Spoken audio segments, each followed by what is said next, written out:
we have our data acquisition system here, which has a CPU which is controlled through a VFD through via a CC link, and we have a three-phase induction motor there, which is controlled by this VFD. These all of these parameters can be controlled via this HMI human machine interface. These parameters can be monitored using this screen.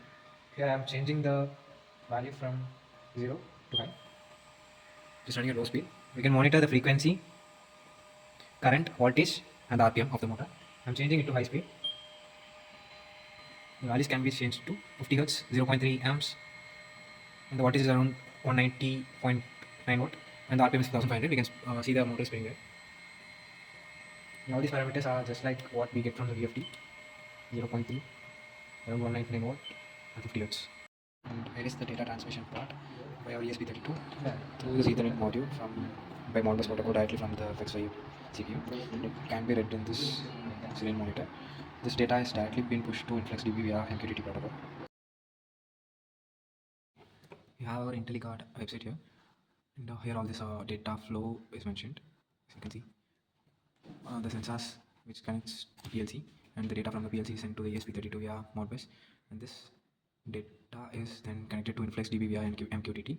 Here comes the EMQX, and in this data we have our AI digital twin, our REL prediction, and our anomaly detection, which all happens with this data.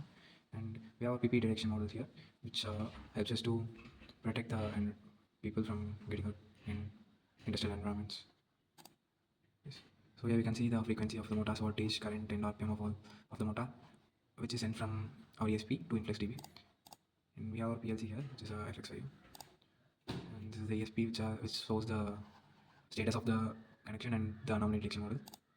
And MQTT Sparkplug, which connects the ESP32 with the InfluxDB database.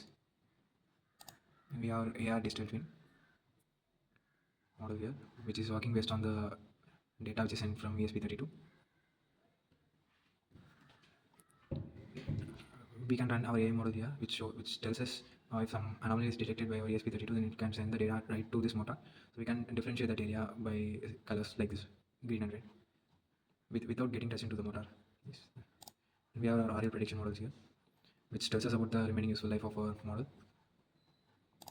For anomaly detection, which is run in the ESP32 S3 model, status model,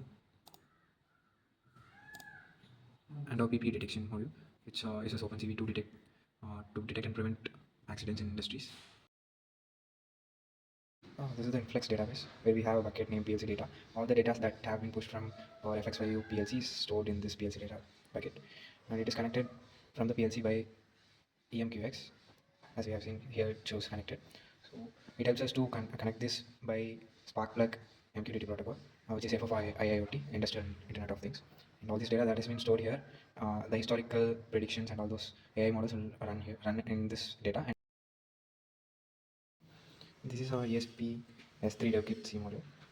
This gets the data from the FX5 PLC module, all the PLCs. And we have the Ethernet module, and it gets this data here. And we have our anomaly detection model, which is running right in this device. When some anomaly is detected, it sends the data right back to the PLC without any cloud computing. So this reduces our latency to a great extent. It will be around 5 milliseconds. This data will be pushed to InfluxDB for historical predictions and for our AR digital twins to do their work.